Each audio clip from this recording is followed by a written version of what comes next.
Bon, ben on va commencer. Pour commencer, je vais vous présenter des personnes qui sont dans la salle qui normalement ne sont pas là. Donc, le premier en avant ici, le grand, c'est Jérémy Choquette. Jérémy est le directeur du département d'urbanisme à la ville de Mercier. Et Jérémy est ici parce que il y a beaucoup de questions qui ont été posées par un citoyen la semaine passée en lien avec un projet domicilié qui s'en vient. Et Jérémy est ici pour donner des précisions sur les questions que le citoyen avait posées le mois passé.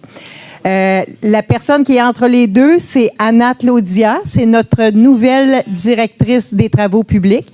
Donc, Anna Claudia est aussi ingénieure de formation et elle a d'autres titres que je vais lui laisser de vous parler tantôt. Donc, bienvenue parmi nous, Anna Claudia. C'est un très grand plaisir pour la Ville de Mercier d'avoir quelqu'un d'aussi compétent que toi. Merci d'être là. Annick Charret, que vous connaissez maintenant parce qu'elle est là à chaque réunion. Donc, merci aussi, Annick, d'être là. C'est ça.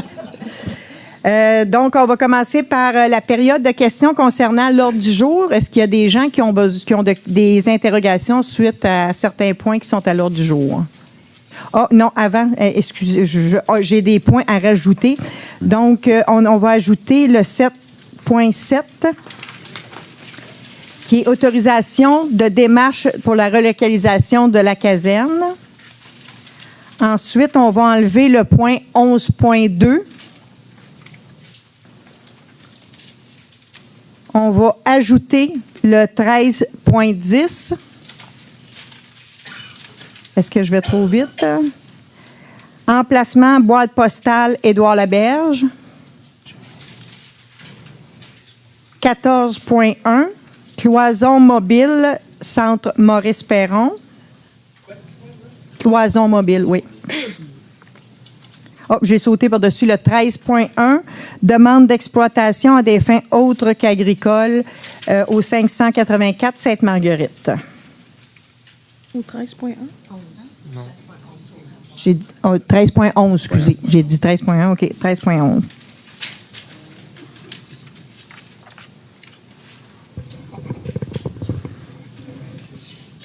Donc maintenant, est-ce qu'il y a des gens qui ont des questions concernant un point à l'ordre du jour? Parfait. Donc, on va procéder à l'adoption de l'ordre du jour. Ça me prendrait un proposeur. Je propose. Proposé par M. Laplaine, appuyé par M. Roy. Madame la greffière, juste prendre en note que M. Drolet est absent. Suivi de période de questions concernant l'Assemblée précédente. Et c'est là que M. Jérémy rentre en poste. Donc, une des questions qui était posée, c'était concernant le projet de la Terre 152. Fait que je vais permettre à Jérémy de vous expliquer à quel endroit est situé ce projet-là. Bonjour.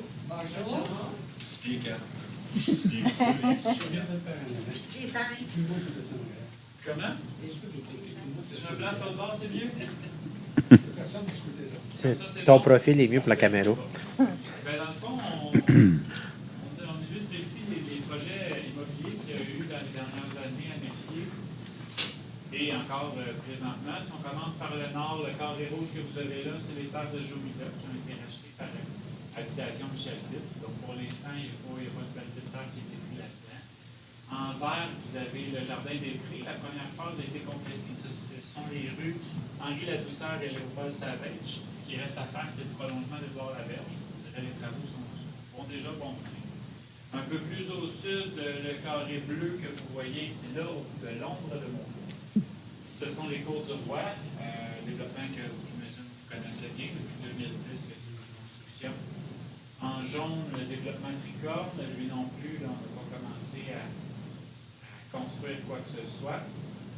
Et bien, plus au sud, là, il apparaît même plus sur la carte, mais bon, c'est le secteur de département qui fait l'objet de construction.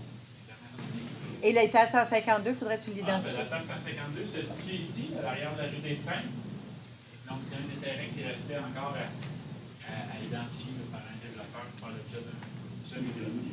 Je peux poser des questions. Oh oui, allez-y. Juste pour savoir, le carré de Michel Pitt, c'est dans ça se trouve. J'essaie de me situer, c'est au point de la 30. Ben, vous avez l'autoroute 30 qui passe ici, vous avez la rivière qui est là, vous avez le terrain de golf au bout de Vatican, l'école, la garderie. Donc, quand on continue Édouard-Laberge, puis là, présentement, à l'arrêt, si on pouvait continuer jusqu'à Salaberry, donc ce serait... Non, mais c'est surtout le clébé, là, qui est là. Le rouge. Ah, le rouge? Ben, Non, à droite. Non, pour moi, c'est C'est violet. mauve. Le mauve? Ah oui, ok, non, mais lui, j'en avais pas parlé, c'est vrai. En fait, c'est Évanoui. un projet, présentement, ça doit faire l'objet d'une exclusion de la zone agricole avant qu'on puisse y faire quoi que ce soit. Mais c'est un marché public qui est appris. Pour l'instant, oui. Pour l'instant, c'est un tout. C'est une dose, c'est zone vert. Totalement ou en partie? On peut passer à la prochaine diapo qui est peut-être plus en lien avec le projet de la PAC 152 en réponse aux questions qui ont été posées. Vous avez ici le projet de Nord 40. Vous allez vous situer. Donc, vous avez la rue Saint-Denis présentement qui s'arrête à des freins. Là. La rue Saint-Denis sera prolongée comme ça. Et puis, dans le fond, il y a une rue en impasse là, qui viendra connecter au Saint-Denis pour venir chercher jusqu'à la zone agricole. Et puis là, ben, on parle de 20 ans de terrain environ. C'est une impasse qui a une longueur de 150 mètres, donc qui est conforme, à partir de Saint-Denis jusqu'au cercle de virage.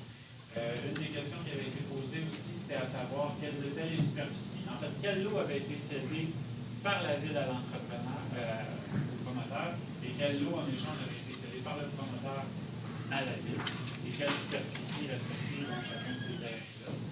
Donc, en rouge, vous avez les terrains qui ont été cédés par la ville. Ce sont les lots 152,97, 152,106 et 107, d'une superficie totale de 4 654 pieds carrés.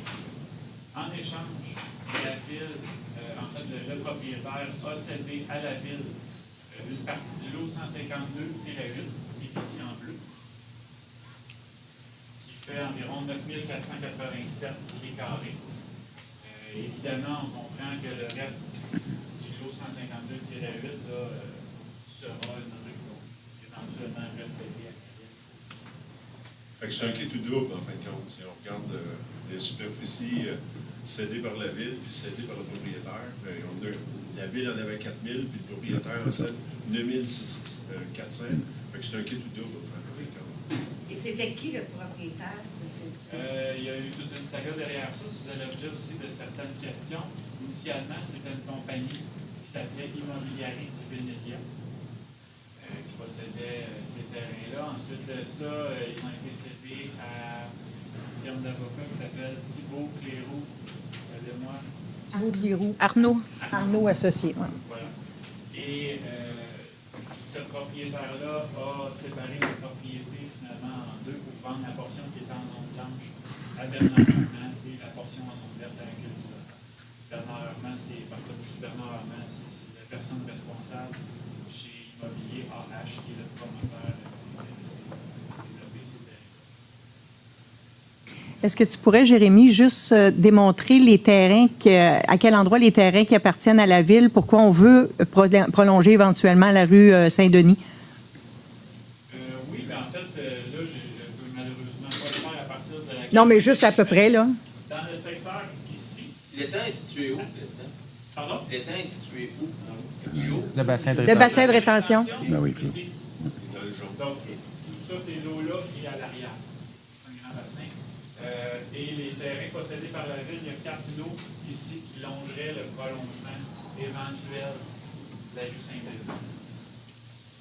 Il y avait aussi comme question, la proximité. Vous avez le ruisseau là, qui est urbanisé. Voilà. Il y a 2 cours d'eau qui sont proches de ce développement-là. Il y en a un qui passe ici et il y en a un qui passe là aussi. Il y a une question qui a été posée par rapport à ça lors de la dernière séance d'Assemblée, qui était qu'il y aurait une disposition au règlement de bâtiment qui prévoit qu'une rue doit être au moins à 45 mètres de distance d'un cours d'eau à débit régulier.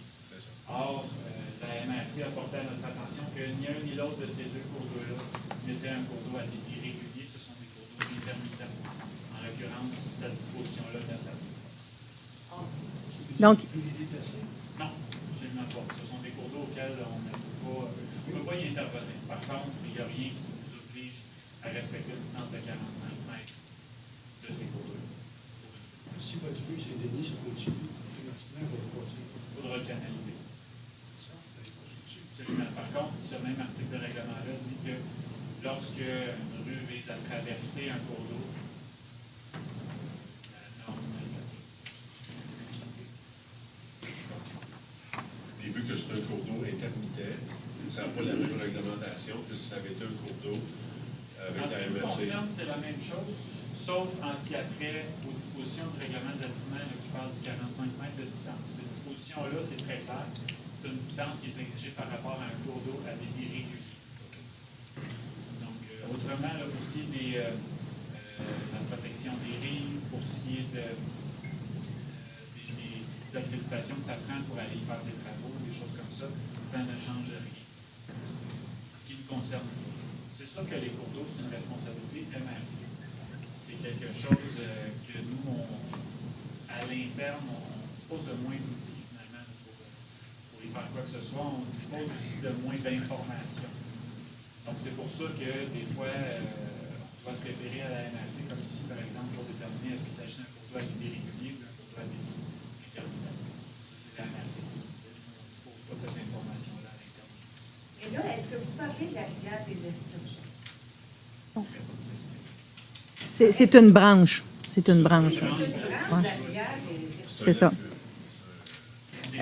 Puis pour répondre à une autre question qui avait été soulevée à l'effet que si la mairesse était pour voter pour un changement de zonage, on n'a pas besoin de faire un changement de zonage parce que c'est résidentiel puis ça demeure résidentiel. Pour ce qui est d'une dérogation mineure, étant donné que ce n'est pas un cours d'eau régulier mais intermittent, il n'y a pas besoin non plus de dérogation mineure. Donc, il y aura pas de, la mairesse n'aura pas à voter sur quoi que ce soit. Il n'y a pas de vote qui va être pris là-dessus, absolument pas. Donc, l'autre point,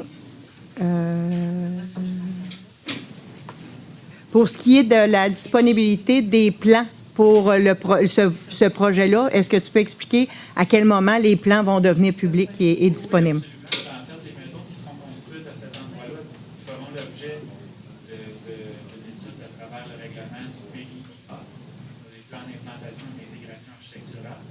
Donc, ce sont des projets qui devront être traités par le conseil. Vous verrez les élévations, vous verrez les perspectives de chacune des maisons. Des choses qui vont être passées comme ça. Excellent. Merci beaucoup, Jérémy.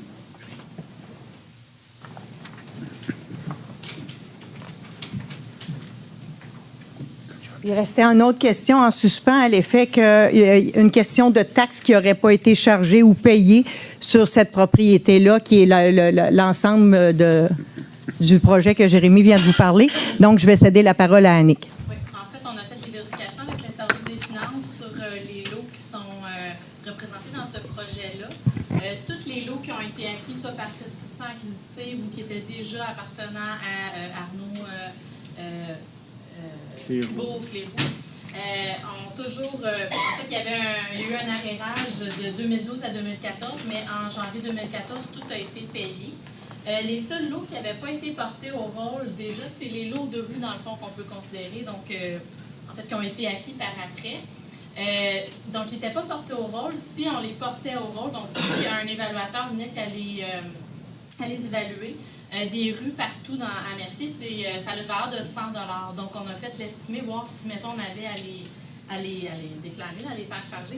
C'est une somme de 10 $. Donc, 10 et 40 là, pour, dans le fond, qui n'auraient pas été payés en taxes en termes de lots de rue. Sinon, toutes les autres lots sont bien payés. On a fait les vérifications. Donc, c'était ça C'était l'interrogation qu'il y avait. Puis le 10 et 40, c'est pour les 3 années, c'est pas pour chaque année, c'est pour les 3. Dans le fond, il y a comme 5 lots de rue. J'aurais une petite question, est-ce que je suis par rapport à ça? Ben, j'ai pas été trop vite. Bien, peut-être à la fin, on pourra revenir avec la diapo et tout, là, mais là, c'est parce qu'on voulait répondre aux questions qui avaient été posées à la dernière Assemblée du Conseil et qu'on n'avait pas l'information sur le champ. Donc, comme on fait à chaque réunion, je suis revenue sur les questions qui avaient été posées. Mais pour ce qui est des prochaines questions, ça va aller à la fin. Ça a peut-être été une question posée, je ne sais pas. Juste la poser, on verra, je peux la poser après. Ça fait combien d'années que c'est connu que ces terrains-là étaient construits? Ça a toujours été comme ça. OK, c'est juste ça. OK, parfait. Donc, on va y aller avec le 5.1 pour l'adoption du procès-verbal. Monsieur Laplaine.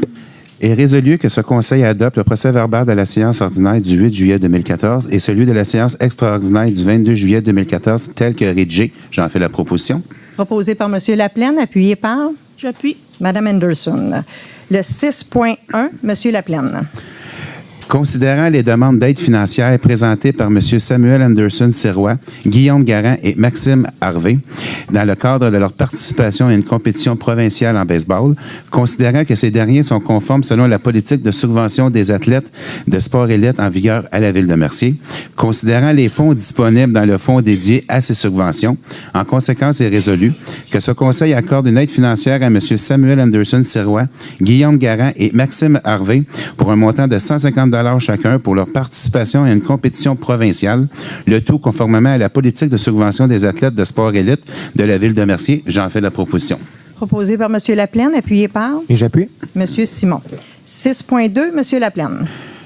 Considérant que la présente demande d'aide financière est conforme à la politique de subvention des athlètes, le sport élite de la Ville de Mercier, considérant les fonds disponibles dans les fonds dédiés à ces subventions, en conséquence est résolu que ce Conseil accorde une aide financière à M. Félix Lucier pour une compétition nationale en baseball, le tout au montant de 250 $ et ça, conformément à la politique de subvention des athlètes de sport élite de la Ville de Mercier. J'en fais la proposition. Proposé par M. Laplaine, appuyé par Et j'appuie. Mme Sauvé.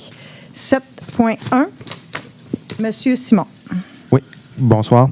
Considérant la tenue ponctuelle de certaines séances extraordinaires qui ne sont pas prévues au calendrier régulier des séances du Conseil déjà publiées sur le site Internet, considérant que le Conseil désire que le plus de gens possible soient informés de la tenue de ces assemblées extraordinaires pour ainsi assurer une plus grande transparence, en conséquence, que ce Conseil mette sur pied une liste de distribution où chaque citoyen pourra laisser ses coordonnées, téléphone ou courriel, s'il désire être avisé de la tenue d'une assemblée extraordinaire et que la greffière adjointe assure la mise à jour d'une telle liste et avise les personnes y étant inscrites au moins 24 heures avant la tenue d'une assemblée extraordinaire. J'en fais la proposition. Proposé par M. Simon, appuyé par Et j'appuie. M. Laplaine.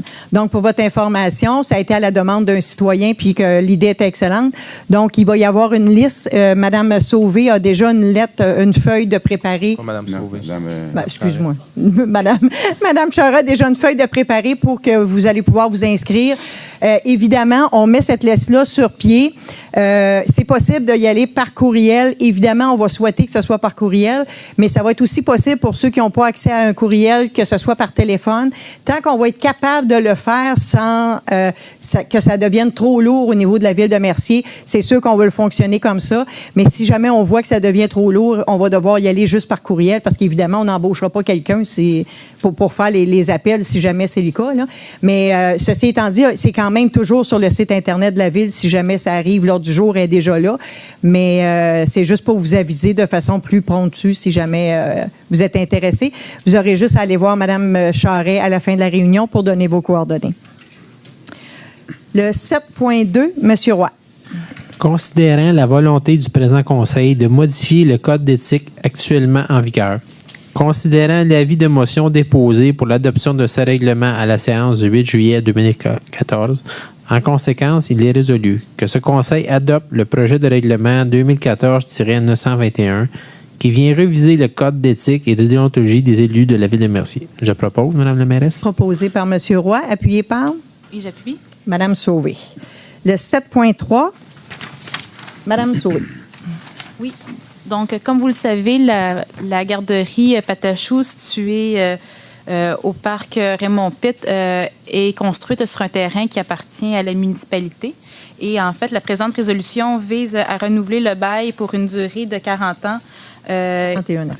Excusez-moi, 41 ans, la période de 2014 à 2055. Donc, je fais la proposition de renouveler ce bail. Proposé par Mme Sauvé, appuyé par J'appuie. M. Laplaine. Le 7.4, Mme Sauvé. Oui. La Ville de Mercier fait partie d'un regroupement d'assurance avec notamment les villes de Varennes et Sainte-Julie. Et pour l'année 2000, qui commençait le 1er décembre 2011 au 1er décembre 2012, il y avait un fonds de garantie qui a été constitué par des codes-parts de toutes les villes d'une valeur de 250 000. Et maintenant que cette année-là est terminée, qu'il n'y a plus de réclamation en cours, il y a lieu de rembourser à la Ville de Mercier la quote-part qui était investie. La quote-part initiale était de 9 763 et on devrait recevoir un montant de près de 9 000 $. Donc, j'en fais la proposition. Proposé par Mme Sauvé, appuyé par J'appuie. M. Simon. Donc, le 7.5, M. Roy. C'est une abrogation de la résolution 2014-03-117. C'est une quote-part pour les travaux d'aménagement des feux de circulation permanents à l'intersection de la rue Josime-Pelletier et de la route 138. Considérant que la résolution 2014-03-117 nécessite quelques précisions dans le libellé, en conséquence, il est reçu que ce Conseil abroge la résolution 2014-03-117. Je propose. Proposé par M. Roy, appuyé par J'appuie. Mme Anderson. M. Roy, le 7.6. Considérant la résolution 2010-06-177 adoptée par le Conseil précédent le 8 juin 2010, demandant au ministère des Transports du Québec de procéder à l'aménagement des feux de circulation à l'intersection de la rue Josime-Pelletier et de la route 138. Considérant qu'il est essentiel de procéder à l'aménagement et l'installation des feux de circulation permanents afin de finaliser le réaménagement de cette intersection. Considérant que la Ville est en accord de payer une somme n'excédant pas 100 000 $ représentant sa quote-part dans ce projet, en conséquence, il est résolu que ce Conseil autorise le paiement d'une contribution d'un montant de 100 000 $ à la compagnie Sobase lorsque les travaux d'aménagement et d'installation des feux de circulation permanents seront réalisés à l'intersection de la rue Josime-Pelletier et de la route 138. Que cette dépense soit financée à même les surplus libres de la Ville de Mercier. Je propose, Mme la mairesse. Proposé par M. Roy, appuyé par J'appuie. M. Laplaine. Donc, pour votre information, c'est toujours la fameuse lumière au coin de Josime-Pelletier et la 138. Cette lumière-là devrait être installée et en fonction pour l'automne 2014.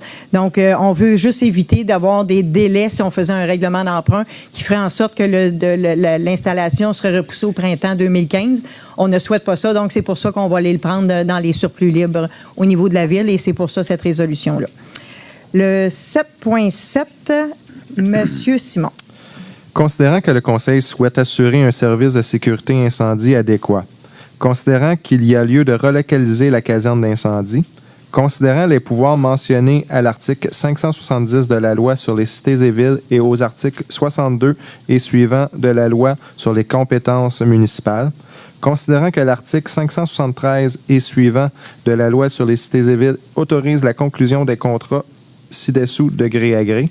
En conséquence, que ce Conseil autorise la mairesse et le directeur général à entreprendre les négociations et à déposer toute offre d'acquisition de gré à gré d'une partie du lot 164-255 du cadastre de la paroisse Sainte-Philomène, circonscription foncière de Châteauguay, que l'offre finale acceptée par le propriétaire du dit lot, s'il y a lieu, devra être ratifié par une résolution du Conseil et sera conditionnel à l'approbation et à l'entrée en vigueur d'un règlement d'emprunt, que dans la mesure où le résultat des négociations ci-dessous est actuellement inconnu d'autoriser, les démarches d'imposition d'une réserve en vertu de la loi sur l'expropriation sur la partie du lot ci-haut décrit, les démarches d'expropriation de la partie du lot ci-haut décrit conditionnellement à l'approbation et à l'entrée en vigueur d'un règlement d'emprunt, la conclusion d'un contrat de service professionnel avec les avocats Rancourt-Legault et Saint-Onge, SENC, principalement dans le but de rédiger et de publier un avis de réserve à des fins de sécurité incendie.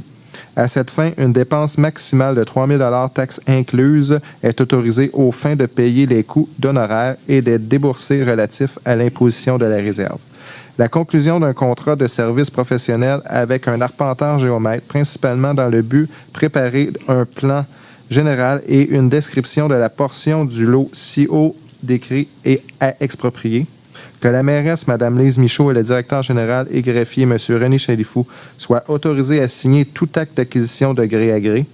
Et que le directeur général et greffier, M. René Chalifou, soit autorisé à signer tout contrat de service professionnel et tout document produit par l'un de ces professionnels aux fins, à titre d'exemple, de dépôt devant un organisme. J'en fais la proposition, Mme la mairesse. Proposé par M. Simon, appuyé par J'appuie. par M. Laplaine. Donc, pour votre information, l'endroit où est situé ce terrain-là, c'est la caserne existante est là. Il y a un terrain juste à côté qui est vacant, derrière la station Ultramar. Fait que c'est à cet endroit-là qu'on veut regarder pour mettre l'éventuelle caserne. Le 8.1, M. Roy. C'est un octroi d'un contrat de fourniture de services professionnels de support en informatique.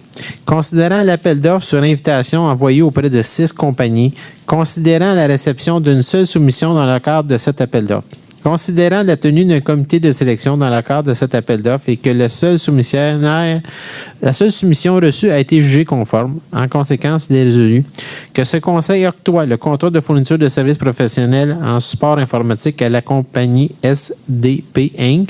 au tarif horaire de 59,50, le tout selon les modalités consignées à main de l'appel d'offres 2014-04-DG. Je propose, Mme la mairesse. Proposé par M. Roy, appuyé par? Et j'appuie. Par Mme Sauvé.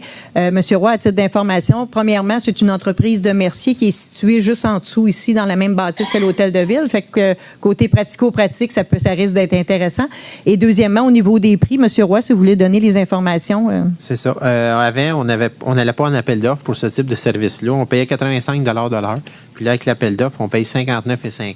Fait que ça vaut la peine de s'impliquer puis de demander des appels d'offres dans tout ce qu'on fait. Fait qu'on a vraiment... Puis on a un bordereau aussi qui est spécialisé là, dans ce qu'ils vont faire. Là. Fait que c'est très intéressant. Merci. Donc, 10.1, M. Laplaine.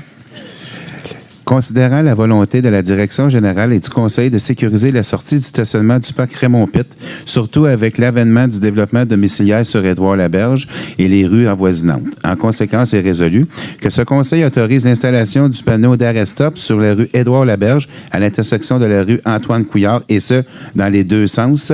J'en fais la proposition, Mme la mairesse. Posé par M. Laplaine, appuyé par? J'appuie. M. Simon. Le 11.1, Mme Anderson. Alors, c'est pour le dépôt du rapport trimestriel au 30 juin 2014. Conformément à l'article 105.4 de la loi sur les cités et villes, la trésorière dépose au conseil municipal le rapport trimestriel sur l'état des revenus et dépenses au 30 juin 2014. Alors, ce rapport devient maintenant public. Alors, j'en fais le dépôt. Parfait, déposé par Mme Anderson. Le 11.2 est un point qui a été retiré. Le 11.3, Mme Anderson. Pour l'approbation des comptes à payer du mois de juillet 2014, en considérant que les listes des comptes payés et à payer déposés lors de la présente séance. Alors, au mois de juillet, il y a un total des comptes qui est au montant de 770 982,21. Alors, résolu que ce conseil approuve les listes des comptes payés et des comptes à payer mentionnés ci-haut et autorise la trésorière à effectuer les paiements requis. J'en fais la proposition. Proposé par Mme Anderson, appuyé par? J'appuie. Monsieur Laplaine. Donc, le 13.1, Monsieur Simon. Oui, que ce conseil prenne acte du dépôt du procès verbal de la rencontre du comité consultatif d'urbanisme tenue le 16 juin 2014. J'en fais le dépôt. Déposé par Monsieur Simon. Le 13.2, Mme Anderson. Alors, au courant du mois de juillet et de la fin juin, il y a eu des demandes de permis en vertu du PIA, c'est le plan d'implantation et d'intégration d'éléments architecturaux. Alors, on va suivre tous les projets un à un. Le premier, c'est que c'est la même suite, j'imagine. Oui, 656 boulevard Saint-Jean-Baptiste. C'est une nouvelle enseigne sur poteau pour le club de boxe.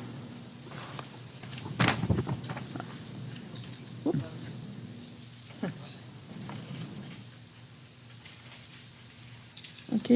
On a vu l'enseigne du club de boxe. OK. Deuxième projet, 364 boulevard Sainte-Marguerite, qui est la construction d'une véranda à une maison déjà existante. Alors, le tout est conforme pour le CCU. Notre projet au 22 rue Henri-Ladouceur.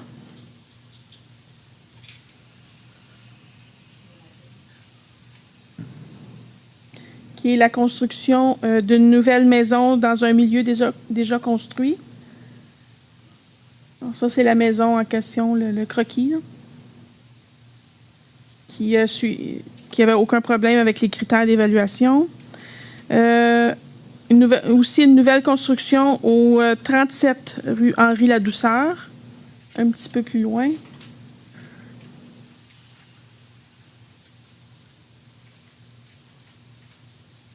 Ça, c'est les voisins et ça, c'est la nouvelle construction aussi. Toujours conforme au règlement de PIA. Un autre projet sur la rue Thibert, au 9 rue Thibert, qui est l'agrandissement d'un garage déjà existant.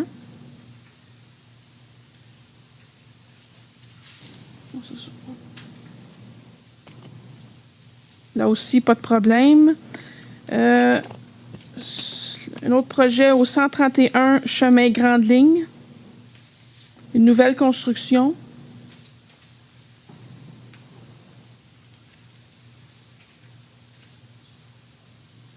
Alors ça, c'est les voisins et on va voir le croquis de la nouvelle construction. Encore une maison qui répond aux critères d'évaluation.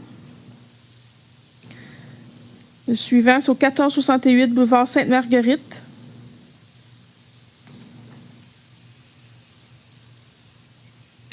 C'est une modification de la façade avant. Ça, c'est les croquis de la modification. Alors, tout est conforme. Et finalement, le 79 rue des Coteaux.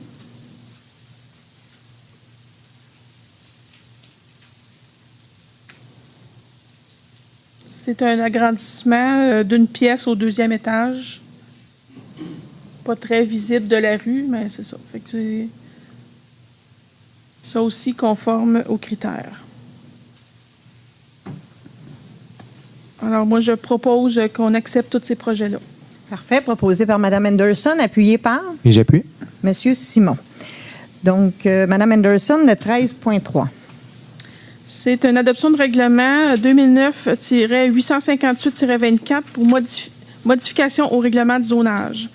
Alors, considérant qu'un avis de motion a été déposé pour ce règlement à la séance ordinaire du 11 mars dernier, considérant que le premier projet de règlement a été adopté à la séance ordinaire du 11 mars aussi, considérant la tenue d'une consultation publique sur ce règlement le 31 mars 2014, considérant que ce règlement contient une disposition susceptible d'approbation référendaire et considérant qu'aucune demande n'a été reçue, en conséquence, il est résolu que ce Conseil adopte le règlement 2009-858-24, règlement venant modifier le règlement de zonage 2009-858 afin de créer les nouvelles zones H04, 464 et 465 ainsi que 466, à même les zones P01, 412, H01-404, H01-324 et H01-452 et de supprimer la zone P01-412. J'en fais la proposition. Proposé par Mme Anderson, appuyé par? Et j'appuie. M. Roy. Donc, pour avoir plus de précision, vous vous rappelez la première carte qu'on a présentée tantôt, le carré jaune qui était à peu près au centre, qui se trouve être comme derrière le McDonald's, si on veut, là. C'est de ce projet-là dont il est question.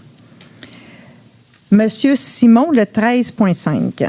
Considérant la demande de dérogation mineure 2014-36 déposée au service d'urbanisme, considérant que cette demande vise à réduire le nombre de surlargeurs de manœuvres requis par allée de circulation sur un espace de stationnement pour un usage multifamilial de 1 à 0, considérant que seules les cases de stationnement sises à l'extrémité de l'espace de stationnement projeté auraient été desservies par une surlargeur de manœuvre, considérant que les cases de stationnement précitées sont aménagées en surplus des exigences minimales de la réglementation, considérant que la largeur des allées de circulation projetées permet la manœuvre, en conséquence que le Conseil accepte la demande de dérogation mineure numéro 2014-36 concernant les lots 1005 et 1006 sur la rue Édouard-Laberge. J'en fais la proposition. Proposé par M. Simon, appuyé par? J'appuie. M. Laplaine. On va passer le 13.6 et le 13.7, puis on va revenir au 13.4 parce qu'on a passé par-dessus. Donc, Vas-y, allez-y, M. Simon. Mais en fait, c'est exactement la même chose pour... c'est des dérogations mineures là, 2014-35 et 2014-34 pour... je vais les faire en bloc parce que c'est la même dérogation mineure pour les deux lots différents, mais c'est la même dérogation. Donc, la demande de dérogation mineure 2014-34 et 35 concernant les lots 1006 et 1005 sur la rue Édouard-Laberge, que cette demande vise à réduire le nombre d'espaces de chargement requis pour une habitation multifamiliale de 10 logements de 1 à 0, que la forme du bâtiment projeté sera celle d'une série d'habitations en rangée, considérant que l'existence d'un accès extérieur au lot du sol à chaque unité de logement, considérant que les membres du comité consultatif d'urbanisme sont en faveur de l'acceptation de la dérogation mineure. Donc, en conséquence, que le Conseil accepte la demande de dérogation mineure 2014-35 et 2014-34, considérant les lots 1006 et 1005 de la rue Édouard-Laberge. J'en fais la proposition. Proposé par M. Simon, appuyé par? J'appuie. Mme Anderson. Donc, Mme Anderson, 13.4. C'est un avis de non-opposition de la Ville de Mercier dans le projet de développement constitué des lots 168, 169 et 170. C'est entendu que le projet de développement d'un terrain vacant constitué des lots 168, 169 et 170 soit le prolongement des rues Vincelli, Schenck et Saint-Denis en projet domiciliaire, attendu que ce projet comporte la construction d'infrastructures d'aqueducs et d'égouts pour desservir les différents bâtiments du projet. En conséquence, il est résolu d'aviser le ministère du Développement durable, de l'Environnement et de la lutte contre les changements climatiques que la Ville de Mercier ne s'objecte pas à l'émission d'un certificat d'autorisation par le MDD-ELCC. J'ai aucune idée c'est quoi que ça veut dire. Dans le cadre du projet résidentiel situé sur les lots 168 à 170 de la paroisse Sainte-Philomène, circonscription foncière de Châteauguay, soit le prolongement des rues Vincelli, Schenck et Saint-Denis. La Ville de Mercier prendra possession des infrastructures d'aqueducs et d'égouts sanitaires construites dans les rues et ou servitudes situées sur ces lots lorsque les travaux seront réalisés à la satisfaction de la Ville de Mercier, le tout sujet à un protocole d'entente à intervenir. Et la Ville de Mercier s'engage à entretenir les ouvrages reliés aux pratiques de gestion optimale des eaux pluviales et à tenir un registre d'exploitation et d'entretien de ces ouvrages. En fait, j'en fais la proposition. Proposé par Mme Anderson, appuyé par? Et j'appuie. M. Roy. 13.8, Mme Anderson. C'est une demande de dérogation mineure concernant une partie de l'eau 153-36 qui est au 24 rue de l'Église. Alors, considérant la demande de dérogation mineure 2014-32 concernant une partie du lot du 24 de l'Église déposée au service d'urbanisme, considérant la demande qui vise à réduire la superficie de terrain minimale requise à 392 mètres carrés au lieu de 464 mètres carrés, inscrit à la grille des spécifications numéro H04-422, considérant que la création d'un nouveau lot de forme régulière et dont la superficie respecterait la réglementation impliquerait que soit démoli ou déplacé le garage existant, considérant que la réglementation en vigueur permettrait que soit menée sur le site une opération cadastrale créant un nouveau lot de forme irrégulière mais dont la superficie serait conforme. Alors, considérant que des problématiques liées à l'aménagement du site pourraient être occasionnées par un lotissement irrégulier, considérant que des lots de superficie similaires sont autorisés ailleurs sur le territoire, considérant la volonté générale des instances régionales de densifier le secteur du noyau villageois, considérant le faible impact que la présente génère sur le voisinage et considérant que les membres recommandent à la majorité l'acceptation de la demande. Conséquence est résolue que le Conseil accepte la demande de dérogation mineure concernant une partie du lot 153-36 au 24 rue de l'Église. En fond, le 24 rue de l'Église veut séparer son terrain en deux et il faut faire une dérogation mineure pour permettre qu'il y ait un petit peu moins de superficie parce que sinon, ça va être la forme du terrain va être trop irrégulière. Alors, j'en fais la proposition. Proposé par Mme Anderson, appuyé par? J'appuie. Appuyé par M. Laplaine. Le 13.9, Madame Anderson. C'est une deuxième dérogation mineure, toujours à la même adresse, toujours sur le même lot. C'est les mêmes considérants, sauf que là, au lieu on parle pas de superficie, mais là, on parle que la demande, celle-là, vise à diminuer la largeur de terrain minimale requise à 12,75 mètres au lieu de 15,2 mètres inscrits à la grille des spécifications de ce lot-là. Alors, pour les mêmes raisons, je recommande que le Conseil accepte la demande de dérogation mineure concernant le lot du 24 rue de l'Église. Parfait. Proposé par Mme Anderson, appuyé par? J'appuie. Monsieur Laplaine. Monsieur Simon, le 13.10. Oui, que ce conseil donne son approbation au site proposé par Poste Canada pour l'implantation de boîtes postales temporaires pour les logements bordant le prolongement de la rue Édouard-Laberge. J'en fais la proposition. Proposé par Monsieur Simon, appuyé par? J'appuie. Monsieur Laplaine. 13.11, Monsieur Roy. C'est que le Conseil accorde son appui au projet d'aménagement d'un fumoir à poissons au 584 boulevard Sainte-Marguerite en se basant sur les critères de décision prévus à l'article 62 de la Loi sur la protection du territoire agricole et étant donné la conformité du projet avec la disposition du règlement de zonage actuellement en vigueur. Je propose. Proposé par Monsieur Roy, appuyé par? J'appuie. Monsieur Laplaine. Le 14.1, Monsieur Laplaine.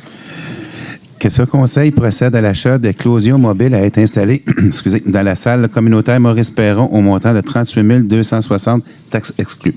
Et que cette dépense soit financée à même le fonds de roulement de la Ville de Mercier et le tout sur 3 ans. Donc, vu que la Ville, on est en manque de locaux pour nos organismes, donc en installant des cloisons mobiles, donc on peut séparer... Des cloisons. C'est quoi j'ai dit, c'est ça? Des cloisons. Des cloisons, excusez. Des cloisons mobiles. Alors, on peut diviser la salle en 3. Donc, c'est juste bénéfique pour nos associations. Donc, j'en fais la proposition, Mme la mairesse. Parfait. Proposé par M. Laplaine, appuyé par? J'appuie. M. Simon. Maintenant, on va passer à un petit point d'information que Mme Anna-Claudia va pouvoir donner aux citoyens. Il va y avoir le nettoyage des égouts qui vont être faits à la grandeur de la ville parce que ça n'avait pas été fait encore et c'est un besoin sur le territoire de la ville. Donc, Mme Anna-Claudia, même si ça fait pas longtemps qu'elle est en poste, a déjà préparé le communiqué et des visuels qui vont être envoyés dans toutes les résidences de la ville de Mercier. Et je vais lui céder la parole pour qu'elle puisse vous expliquer exactement quelle en est la teneur de ce communiqué. En fait, nous allons procéder au nettoyage. Ça marche pas, je pense? Oui, ça marche. Oui, le nettoyage des conduites d'égouts sanitaires. C'est très important pour la ville d'avoir nettoyé ses égouts régulièrement. Donc, on va sûrement mettre un programme éventuellement pour les faire. Les bouts de ça, c'est justement d'éviter des refoulements d'égouts. Donc, c'est très important pour tout le monde, of course. Et qu'est-ce que je voulais parler, c'est du clapet. Clapet, c'est un chirreto, c'est obligatoire dans toutes les résidences et c'est très important que vous vérifiez avant. Donc, nous, on va procéder au nettoyage au mois de septembre. Donc, on va sortir les avis à tous les citoyens pour que vous puissiez vérifier vos installations. Si votre clapet en chirreton est bien installé, il n'y a pas de problème avec lui présentement. Donc, on a mis une figure que vous allez recevoir dans l'avis. Je pense que ça va être publié sur le site. On va le mettre sur le site Internet, puis chaque citoyen va le recevoir aussi à sa résidence. Ah, OK, parfait. Donc, vous allez voir ça dans votre résidence. Explique un peu comment ça marche, les clapets, comment vérifier. La ville ne fournit pas ce service à vous. Là. Vous devrez faire vérifier par un plombier. Et si vous avez des questions, lui va pouvoir répondre. Et surtout, vérifier des maisons qui ont plus que 30 ans. Parce que la réglementation auparavant n'obligeait pas d'avoir un clapet, un chirreton. Donc, vérifiez si vous avez un. Le nettoyage, il ne fait pas de refoulement d'égouts sur votre maison. En fait, c'est votre c'est juste des lots qu'on envoie pour nettoyer. Donc, tu peux avoir un peu de retour sur vos sanitaires. La figure montre un peu plus de détails, qu'est-ce qui pourrait arriver avec un refoulement. Je pense que c'est tout, là. J'allais peut-être plus vite, mais vous pouvez me poser des questions. Je pense que c'est correct. Merci. Fait qu'en résumé, c'est qu'il faut s'assurer qu'on a un clapet vraiment d'installer sur chacune de nos résidences si on ne veut pas avoir des dégâts d'eau quand la ville va faire les nettoyages, parce que sinon, c'est sûr que vous risquez peut-être d'avoir des dégâts, mais on est obligé de faire le nettoyage. Donc, c'est pour ça qu'on va vous envoyer un avis avec un visuel pour que vous puissiez faire les vérifications nécessaires le moment venu. On va maintenant procéder à la période d'intervention des membres du conseil. Monsieur Simon. Oui, donc je vais en profiter parce que la rentrée scolaire, c'est très bientôt, donc c'est avant la prochaine séance du conseil. Donc, j'appelle à la prudence. Nos jeunes vont commencer à se promener dans les rues. C'est surtout aux parents que je fais appel parce que c'est une problématique qu'on a. Les parents vont reconduire leurs enfants. J'en suis un parent. Ils vont reconduire leurs enfants, puis après ça, c'est comme si on va être en retard au travail. Ils partent comme une flèche. C'est dangereux. C'est quand même une zone de 30 km/h. Les parents, il faut qu'ils prennent conscience que c'est leur enfant, là. Donc, la majorité du temps que les gens se plaignent qu'il y a de la vitesse, c'est les parents qui vont reconduire les enfants. Donc, naturellement, c'est pas juste eux autres, mais j'appelle à la prudence là, avec la rentrée scolaire. Un autre point, jeudi qui s'en vient, notre mairesse va fêter son anniversaire. Donc, j'aimerais souhaiter bonne fête un petit peu en avance à notre mairesse. Bonne fête, Lise. T'en dois une, toi. Donc, puis là-dessus, on se revoit le mois prochain. Merci, M. Simon. Monsieur Laplaine. Bien, bonsoir tout le monde. Donc, moi, 3 petits points. J'aimerais remercier nos cols bleus pour la bâtisse sanitaire qui a été faite au Parc Raymond-Pitt. Très beau travail, vraiment. Félicitations à nos cols bleus. Aussi, souhaiter la bienvenue à Mme Anna Claudia. Lui souhaiter de longues, belles années avec nous. Beaucoup de défis qui est devant nous. Donc, bienvenue parmi nous. J'aimerais aussi rectifier aux dernières séances publiques du 8 juillet. J'avais eu des questions concernant l'entrée de Mercier. Je n'avais pas pu répondre car j'avais dit que je m'avais présenté au rendez-vous. Je n'avais pas été averti. J'avais reçu un courriel, mais c'était lors de ma période de déménagement. J'avais changé de courriel, donc le courriel ne s'est pas rendu à la bonne destination. Donc, j'aimerais seulement le répéter que le responsable m'avait avisé par courriel, mais qu'avec le changement de courriel, donc ça ne s'avait pas rendu. Donc, c'est tout. Je vous souhaite une excellente fin de soirée. Merci, M. Laplaine. M. Roy. Bonsoir, bienvenue en si grand nombre. Je voulais souhaiter la bienvenue à Mme Anna Claudia. Et en passant aussi, vous savez, un conseil de ville, là, on se frotte souvent à bedaine des fois avec des surplus et tout ça, hein, mais honnêtement, là, si on ferait vraiment tout ce qu'on est supposé faire dans une ville comme ça, le nettoyage des conduites, là, si toutes les villes les feraient comme il faut, je vous le dis, nos surplus seraient beaucoup moins gros. Si toutes les villes paveraient toutes les rues qui sont démolies, les surplus des villes seraient beaucoup moins gros. Fait que les surplus, c'est le fun à annoncer, ça fait des beaux titres dans les journaux, mais en réalité, là, si une ville veut, on n'aura jamais de surplus. C'est juste de l'entretien général, puis il faut s'en occuper comme il faut. Fait que c'était juste mon commentaire. Merci, M. Roy. Mme Anderson? Oui, moi aussi, je voulais vous souhaiter bienvenue, Anna Claudia, bienvenue à Mercier. Comme deuxième point, c'est juste un petit point d'information. Au point 6.1, il y a une aide financière qui est donnée à M. Samuel Anderson Sirois. Je veux juste vous informer que c'est pas parent avec moi. C'est pour ça que je me suis pas retirée. Je ne connais pas le jeune homme. Mais je dis peut-être qu'il y a du monde qui ne savent pas puis qui se demandent pourquoi que j'ai participé au débat. Je ne le connais pas. Alors, c'est tout. Merci beaucoup. Merci, Mme Anderson. Mme Sauvé. Bonsoir. Donc, je vais traiter rapidement quelques petits points. D'abord, je me joins à mes collègues pour souhaiter la bienvenue et la meilleure des chances à Anna Claudia dans ses nouvelles fonctions. Également, je souhaite revenir sur le nouvel octroi de contrat qu'on a fait ce soir à la compagnie SDP. Je pense que c'est important de souligner, un, qu'on a eu un très bon prix et que deux, par le fait même, on encourage un commerçant local. Je pense que c'est vraiment important. On cherche à redynamiser l'économie ici à Mercier et l'aspect commercial. Donc, je pense que c'est important de pouvoir encourager nos commerçants quand c'est possible de le faire. Également, je voulais aussi revenir sur l'acquisition des cloisons mobiles au centre Maurice-Perron, comme en a parlé mon collègue M. Laplaine. Je pense que ça, c'est une belle façon qu'on a pour venir optimiser nos locaux. Des fois, on sait que les organismes manquent de locaux. Puis, ce faisant, ça va pouvoir accommoder les rencontres des plus petits organismes. Donc, ça, je pense que c'est une belle façon, à peu de coûts, de venir donner un coup de main. Et finalement, j'ai constaté que les citoyens qui avaient fait la demande d'information pour la Terre 152 étaient arrivés quelques minutes après le début de l'Assemblée et ont manqué le début de la présentation de M. Choquette. Donc, c'était possible peut-être tantôt de reprendre la partie qu'ils ont manquée. Je pense que c'est les principaux intéressés. Malheureusement, ils ont manqué 2 ou 3 minutes. Donc, j'apprécierais beaucoup pour eux qu'on puisse le reprendre. Sur ce, je vous souhaite une excellente soirée. Merci. Parfait, merci. Pour ma part, j'aimerais juste informer les gens parce que, bon, nos 2 présidents des fêtes du 50e et du 175e sont dans la salle.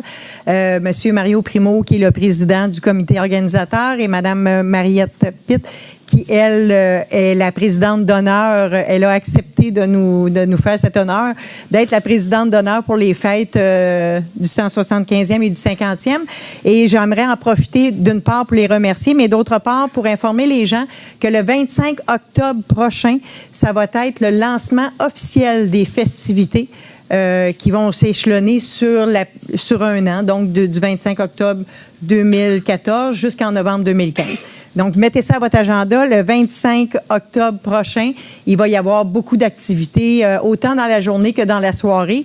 Donc, je veux juste que vous gelez la journée pour les festivités, puis les détails vous seront envoyés par le comité organisateur. Deuxième point que je voulais soulever aussi, c'est concernant le livre pour le 175e de la paroisse de Sainte-Philomène. Il y a des bénévoles qui sont en train de s'occuper de faire un montage du livre. Ils ont besoin des histoires de famille et on a jusqu'au 31 août prochain pour remettre nos textes et nos photos.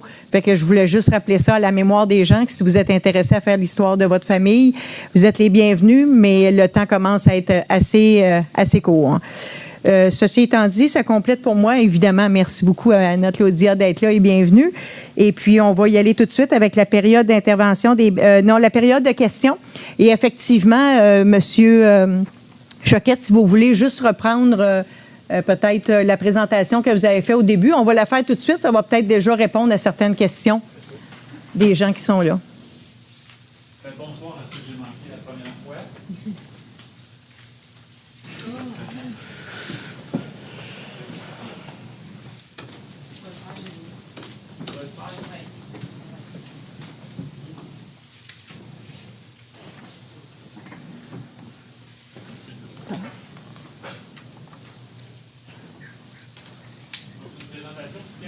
Essentiellement, on a commencé par présenter grosso modo le développement immobilier de Mercier dans les dernières années et présentement aussi, notamment montrer ce qui est sur la table. On a parlé de Jomida et de Jardin des Prés, qui sont les 2 projets de Michel Pitt dans le parc Mercier. Michel Pitt, l'activation de Michel Pitt incorporée. Ici, c'est un projet de marché public qui est sur la table depuis quand même un certain temps. On sait qu'on doit obtenir une exclusion de la zone agricole auprès de la commission, donc pour l'instant, c'est un peu sur la place. De ce côté-ci, on a le projet Tricom, qui est au cœur du milieu de la loi, mais dans lequel, pour l'instant, il n'y a pas de telle de faire qui est écrit. Il y a ici le projet des cours du roi, mais c'est plus vraiment un projet. C'est vrai que là, on achève la construction des dernières unités d'exploitation. On a peut-être le plus au sud le secteur des parois et ici au bout de Mont-Bois, au bout de la rue Saint-Denis, de l'eau 152, qui fait actuellement l'objet d'un projet immobilier. Donc, on va vous parler un peu plus en détail à la prochaine diapositive. Donc, une des questions qui avait été posée lors de la dernière assemblée, c'était quels sont les terrains à avoir été cédés par la ville, quels sont les terrains à avoir été cédés par le propriétaire. Les numéros de l'eau et les superficies. Donc, pour ce qui est des terrains cédés par la ville, il y a 3 lots. Il y a le 152-97 152-107. Le 152-106 et le 152-107 sont en rouge ici. Pour une superficie totale de 4 554 pieds carrés. En bleu, moins clair en bleu. C'est les terrains qui ont été cédés par le propriétaire. C'est une partie du lot 152-8 d'une superficie d'environ 9 487 pieds carrés. Donc, un petit peu ça au niveau des terrains. Il y avait la longueur de l'impasse. Donc, la rue en impasse, la façon que c'est évalué au règlement, une impasse, c'est mesuré à partir du cercle de virage. Donc, jusqu'à Saint-Denis, on a 150 mètres à faire, ce qui est conforme. On a aussi la question des cours d'eau. Il y a un cours d'eau ici, il y a un cours d'eau ici. Ce sont deux cours d'eau, en fait, la MRC nous a informé que ce sont deux cours d'eau qui sont à débit intermittent et non à débit régulier. En l'occurrence, la réglementation exige une distance de 40 cm entre une rue et un cours d'eau à débit régulier ne s'applique pas. Ça résume un peu les réponses aux questions qui ont été apportées. Parfait. Excellent. Merci, M. Choquette. Donc, on y va avec la période de questions. Les gens qui ont des questions, ils peuvent se présenter au micro, se nommer. Et je veux juste aussi préciser encore une fois, le répéter encore une fois, qu'on ne fait pas d'attaque personnelle, mais on discute de dossiers ici. Bonjour. Bonjour. Il n'y aura pas d'attaque personnelle. Dans le fond, mon nom est Hugues Ménard. Moi, ma question concerne principalement le lot en bleu, auquel la Ville a eu une prescription acquisitive et avait une prescription acquisitive sur le lot en bleu. Donc, considérant que la Ville a utilisé ces lieux en paix pendant plus de 10 ans, considérant que la Ville a fait l'usage en tant que propriétaire parce qu'elle a gazonné cette partie de terrain-là, elle a mis de la gravelle, elle a fait usage dans le fond du terrain pour sa pompe notamment qui se trouve sur le terrain, considérant qu'il n'y a pas eu de contestation sur les sites en question parce que c'était des lots qui étaient détenus par M. Maximilien Canal, considérant que les titres n'étaient pas clairs parce qu'il y a eu une prescription acquisitive, moi, ma question, c'est pourquoi que la Ville a cédé près de 4 750 pieds carrés à une société d'avocats, considérant que celle-ci a déposé une prescription acquisitive sur les lots annexant la rue Saint-Denis et que la Ville n'a pas fait ses droits, dans le fond, n'a pas fait valoir ses droits sur cette partie-là de terrain et l'a cédé. Dans le fond, on a cédé les lots 152-97, 152-106, 152-107, sans se prévaloir des droits de la prescription acquisitive. Donc, on a échangé 4 700 pieds carrés, dans le fond, qu'on a donnés parce que ces lots-là nous appartenaient déjà. Si Jérémy, tu as plus d'informations, tu pourras les apporter. Mais à ma connaissance, à moi, la Ville a eu par contrat l'autorisation d'utiliser les lots que vous dites, là, qu'on a gazonné et tout ça, là, pour avoir accès à notre pompe, mais c'était par contrat. Fait qu'on ne pouvait pas être par prescription acquisitive parce que c'était une entente qu'on avait. On pouvait pas exercer ce droit-là, comme vous le dites, là, selon l'information que moi j'ai. Là. Je ne sais pas s'il y en a qui ont des choses à rajouter. Là. Une prescription acquisitive, d'après moi, il faut que ça fasse plus que combien d'années? Une prescription acquisitive, il faut que ça soit 10 ans. Bon, le bassin de rétention, monsieur, a été fait en 2005. Donc, ça ne fait pas 10 ans encore. Par contre, si on regarde l'entité du terrain, auparavant, il y avait un accès que la Ville avait initialement. Pas avant que le bassin des Plaines soit là. Il n'y avait pas de pompe, il n'y avait rien, on n'avait pas accès. C'était un champ, c'était cultivé. C'était cultivé par M. Dubuc. Fait qu'il y a deux éléments. C'est vrai que ce que M. Simon dit, la prescription, ça faisait pas 10 ans d'une part, mais d'autre part, de mémoire, il y avait une entente qui a été signée qui permettait à la Ville de le faire. Mais de cette façon-là, on ne pouvait pas utiliser la prescription acquisitive comme c'était le cas pour les autres. Là. Parfait.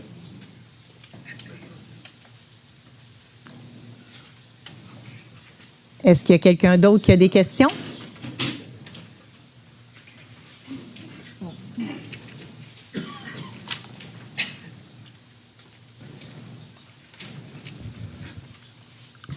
Bonsoir tout le monde. Bonsoir.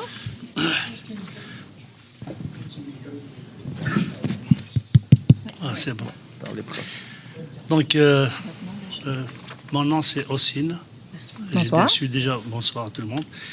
Donc, je vous remercie pour tous les projets et puis pour les réalisations que vous avez faites. C'est la première des choses.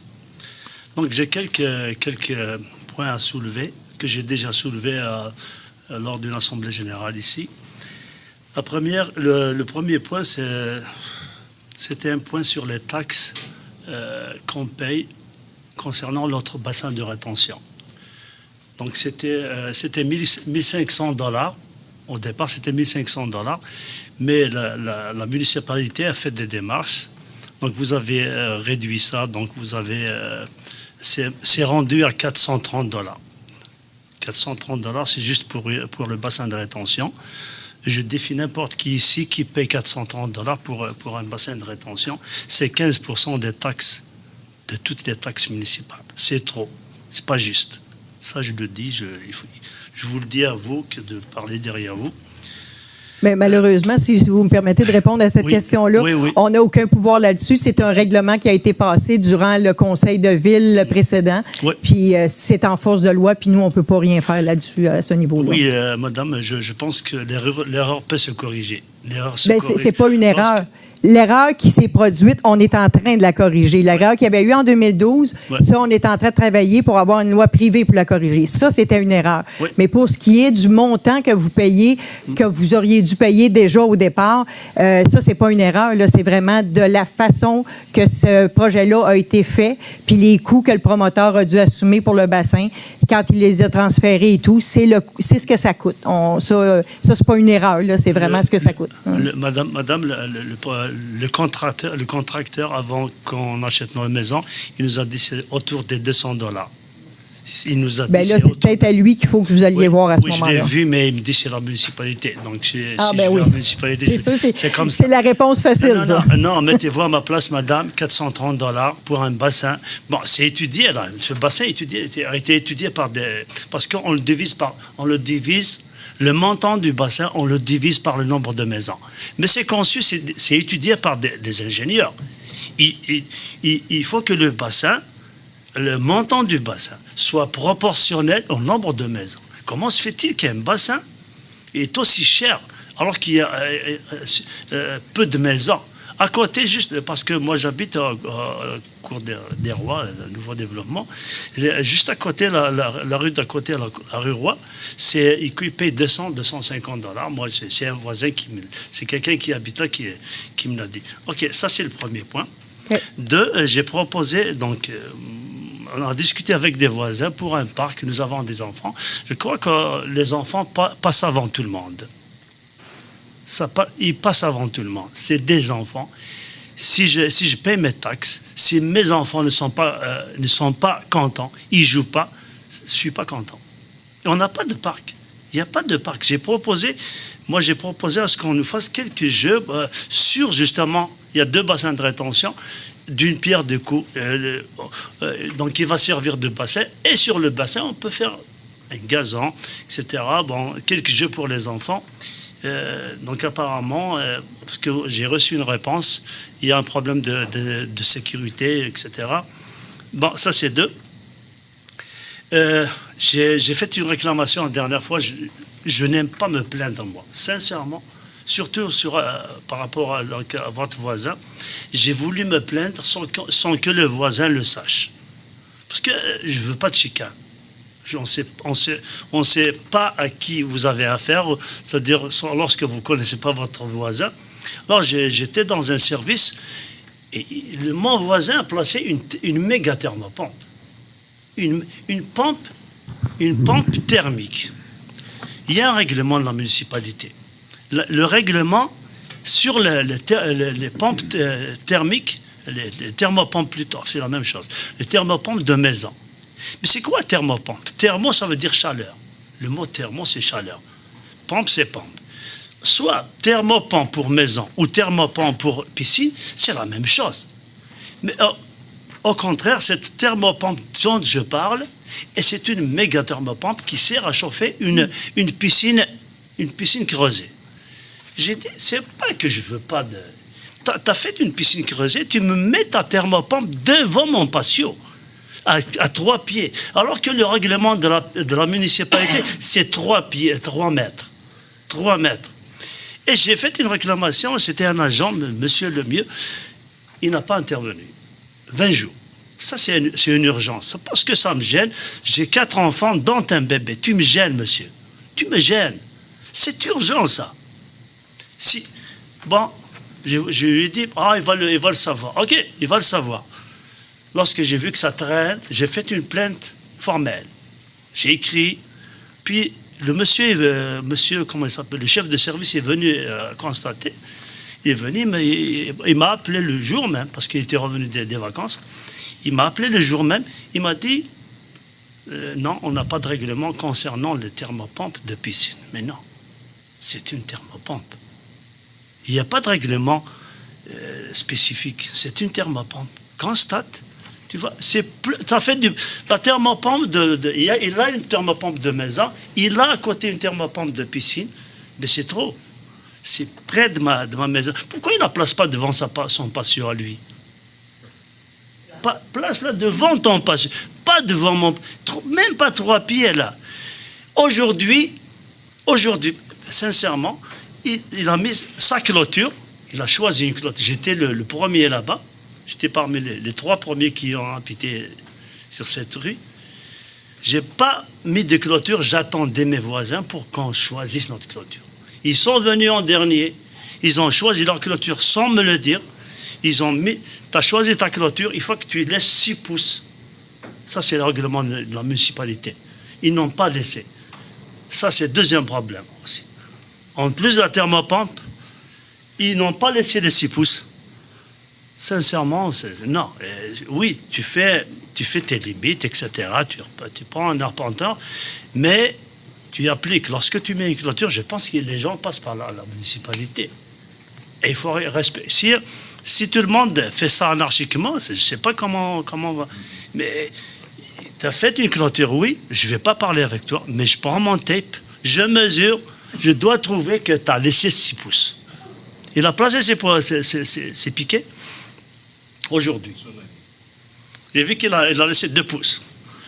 Les gens, lorsque vous leur dites rien, ne respectent pas leurs limites. Surtout la thermopompe, là, vraiment. Les 2 problèmes, clôture et thermopompe, ça me gêne. Moi, sincèrement, je demande, je me suis déjà... J'ai respecté la hiérarchie. J'ai parlé avec monsieur Laplaine, monsieur Martin. Il s'est occupé de ses problèmes. Il m'a parlé, il m'a rappelé à la maison. Voilà, donc... Et si vous me permettez, M. Choquette est le directeur de l'urbanisme, donc le responsable du département qui est concerné. Fait que je vais lui donner la parole pour qu'il puisse vous apporter quelques précisions, autant pour vous que pour tous les autres citoyens qui sont dans la salle. OK. Merci. Bonjour. OK. Premièrement, on va y aller dans l'ordre. On commençait par avec la thermopompe, il y avait le bassin de rétention? Non, ça... Non, la clôture. Prononcé. Non, puis la thermopompe, le chauffe-eau. OK. OK. La thermopompe, en fait, nous, on fait une distinction entre chauffe-eau de piscine et thermopompe de maison. À ce moment-là, la réglementation qui s'appliquerait serait le règlement de nuisance, qui est un règlement, en fait, qui nous permettrait d'intervenir si, disons, la thermopompe ou le chauffe-eau de piscine, en l'occurrence, faisait un bruit anormal, là, à dire comme un ding-ding ou vraiment un élément dérangeant, au-delà de 50 décibels. Là, présentement, c'est pas le cas. On l'entend, c'est vrai, par contre, qu'on l'entend, mais c'est pas suffisamment. En fait, cette réglementation-là vise davantage à permettre aux policiers d'intervenir quand quelqu'un fait un party à 3 heures du matin, mettons, ou qui fait ses haies à 9 heures le soir, ou je sais pas. Le but, c'est pas de faire déplacer des chauffe-eau de piscine. On n'a pas une réglementation qui nous permet de le faire. Par contre, est-ce qu'on va se doter d'une réglementation qui nous permettra de le faire un jour? Bien, ce qui est sûr et certain, c'est que la question va être adressée et va être étudiée avec diligence par un comité qui siégera à partir de cet automne. Là, oui, c'est ça. On a un comité qui a été formé. Mme Sauvé et Mme Anderson en font partie, soutenu par le département d'urbanisme. Et ils vont reviser justement dans le règlement sur les nuisances, là, justement pour essayer de pouvoir encadrer des problématiques comme vous vivez. Mais actuellement, il n'y a pas de réglementation à la Ville de Mercier qui régit ça spécifiquement. Ça, c'est d'une part. Ensuite de ça, pour ce qui est de la clôture, pour ce qui est du choix des couleurs, ça, c'est vraiment une bonne entente de voisins. Jusque-là, je vous suis. Je comprends que vous soyez frustré du fait que votre voisin n'ait pas choisi avec vous d'un commun accord la couleur de la clôture, mais ça, au niveau de la municipalité, malheureusement, notre pouvoir ne va pas jusque-là. Ça, vous devez vous entendre avec eux au niveau de la couleur. Je vais continuer, puis on va revenir. Ensuite de ça, il y a la question du 6 pouces de distance que vous disiez par rapport à la ligne de terrain. Là, vous dites qu'il a laissé 2 pouces, donc ce serait comme un 4 pouces de jeu là, par rapport à un 6 pouces qui vous satisferait et le 2 pouces que lui vous a laissé. Malheureusement, dans la réglementation, encore une fois, ça dit que la clôture, elle passe sur la ligne. Elle ne passe pas à 6 pouces à l'intérieur, parce que sinon, on se ramasserait toujours avec 2 clôtures qui sont à un pied l'une de l'autre. Donc, je veux dire, cette clôture-là, à partir du moment où elle est à l'intérieur de son terrain à lui, je veux dire, ça vous permet à vous d'en mettre une de la couleur que vous voulez sur la ligne. Le service d'urbanisme n'interviendra pas non plus là, sur la question de la clôture. Parfait. Donc, ça fait le tour. Merci, M. Choquette. Jérémy, si ce serait possible d'apporter une précision, est-ce qu'il y a une réglementation sur le positionnement des chauffe-eau de piscine, moteurs de piscine, filtreurs de piscine? Il n'y a pas comme un 5 pieds de ni sur le filtreur, ni sur le chauffe-eau, ni sur la pompe de filtreur. Les équipements de piscine ne sont pas... L'implantation des équipements de piscine n'est pas régie par le règlement de zonage. La piscine comme telle, oui, mais le filtreur, la pompe de filtreur, le chauffe-eau, non. Donc, ça va faire partie de votre mandat de faire des ajustements à ce niveau-là. Aussi qu'on met nos terrasses. Les terrasses? Les terrasses. Les galeries? Ben oui. Oui, mais ça, on a quand même certaines normes. OK. Est-ce qu'il y a quelqu'un qui a d'autres questions?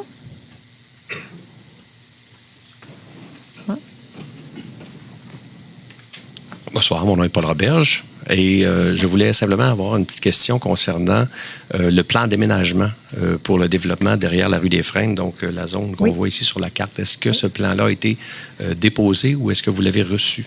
Pas encore. Jérémy, on n'a pas encore de... Non. Non, pas encore. Aussitôt qu'il va l'être, puis qu'on va le déposer, comme ça va passer au CCU, ces choses-là, ça va être public, puis vous allez le savoir aussitôt. Soit que parce que les assemblées sont filmées et sont mises sur le site Internet, fait que vous allez le voir là si vous ne pouvez pas venir assister, puis sinon, vous pouvez venir assister à toutes les réunions, puis ça va être déposé à ce moment-là. Parfait. J'ai une autre question ou une autre proposition. Peut-être on parlait d'aménagement de feux de circulation au coût de 100 000 ou peu importe. Oui. Et on a eu de la part de M. Simon un commentaire concernant les zones de 30 km pour les écoles. À